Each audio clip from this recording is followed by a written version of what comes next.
Conscience tardive, il y a des gens qui brisent le plus rare amour, la plus belle rencontre offerte par la vie, et blessent justement dans leur sombre détour.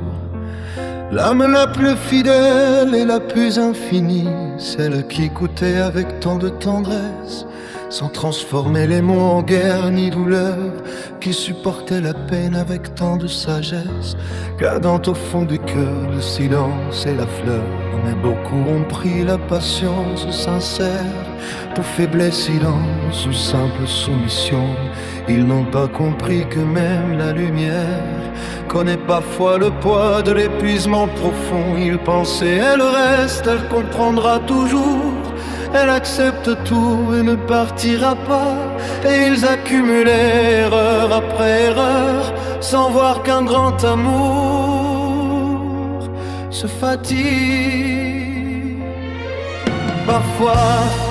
Car celui qui aime le plus souffre en silence, essayant de sauver ce qui s'est effondré, portant seul sur ses épaules l'hiver et l'absence, pendant que l'autre à peine semblait le remarquer. Et quand un cœur mûr décide enfin de partir, il ne cherche ni vengeance ni grand cri, il s'éloigne doucement sans bruit ni souvenir, emportant avec lui le dernier espoir aussi. Après, il ne demeure que mémoire et silence, et une culpabilité difficile à cacher, car au fond de lui-même chacun sait en conscience qu'il fut la cause même de ce qu'il a brisé. Perdre quelqu'un de mauvais laisse peu de blessures, parfois c'est simplement retrouver sa liberté, mais perdre un être aimé d'un amour pur et sûr,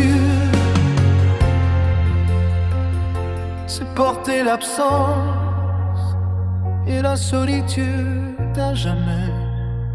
La conscience devient lourde au milieu de la nuit, répétant ce qu'on n'a pas su préserver, et le cœur comprend enfin, bien trop tard aujourd'hui, la valeur qu'il n'a jamais vraiment respectée.